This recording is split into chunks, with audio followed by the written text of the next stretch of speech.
Yo, Scroll and Sword, welcome back and welcome to the book of Joshua.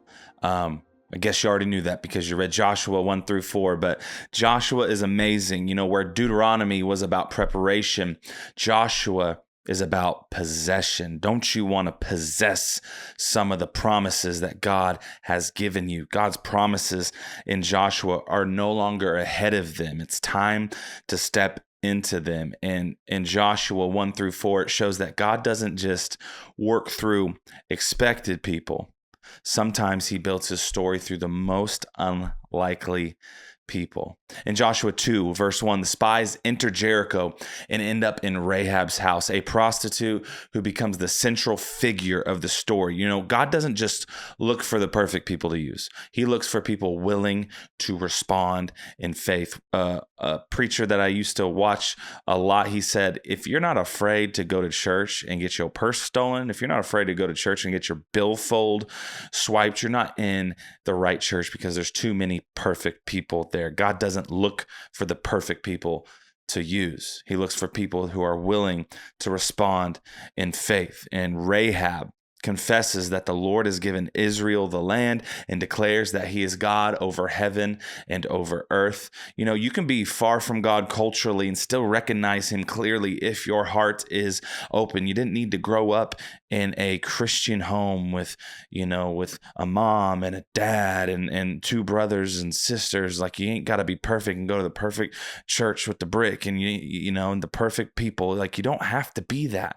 Like, you don't have to grow up knowing God to have a heart for him. Clearly, because we all are born into this world in sin, away from God, apart from God, and we all get into his culture. So you can be way far from God and still recognize him clearly. That's what Rahab did. She recognized things, even theologically speaking, that was going on, and she got in the game and she co-labored with God to get the children of Israel through there. Rahab, she makes a covenant with God for her family's salvation, marked by the scarlet cord, and later she's brought into Israel. You know, faith, it's not just belief. It acts, it takes risk, and it aligns itself with God even when it costs everything. And Rahab's story, it doesn't end in Jericho. She becomes part of the lineage of Jesus. You see this in Matthew chapter 1, verse 5, in those genealogies that we all probably skipped over, if we're being honest, me included. Quit judging, you judgmental little whatever. But your past, I digress. Rahab, her past was one thing, but her future was literally everything. And your past doesn't disqualify you.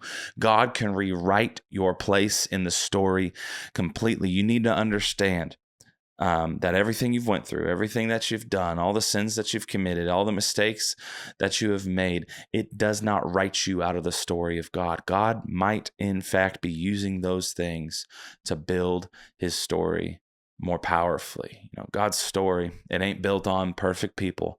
And I should be hearing through the airwaves and through the Wi-Fi a bunch of amens because God's people aren't perfect, but his story is built on people who choose faith.